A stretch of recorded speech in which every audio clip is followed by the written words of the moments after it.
Welcome to this video instructional program in which you're going to learn how to diagnose or recognize certain faults that can occur in anti-friction bearings.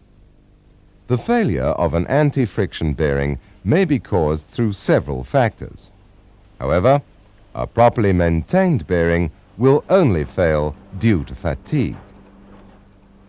No mechanical device can last forever, and sooner or later, something has to give way.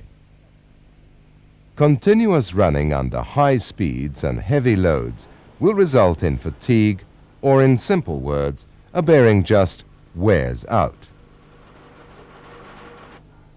Most operations include a scheduled maintenance plan for their machines and equipment. At prescribed intervals, a machine is overhauled and all normal wearing parts are renewed, or at least fully inspected for wear and damage. At such times, it is usual to renew all the bearings, because a bearing failure is often the cause of a premature stoppage or even a bad industrial accident.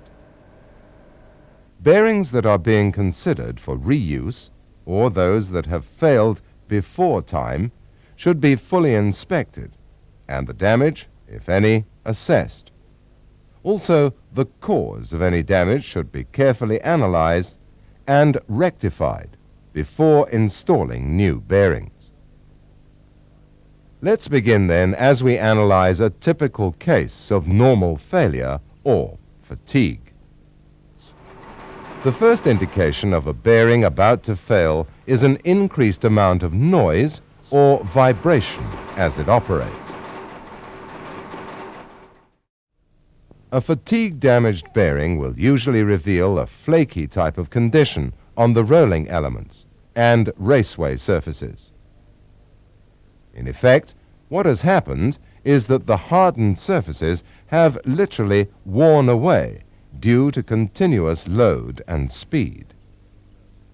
Careful selection of a new bearing and consideration of the advice of the machinery's manufacturer as to correct loads and speeds can assist greatly in increasing the working life of any bearing.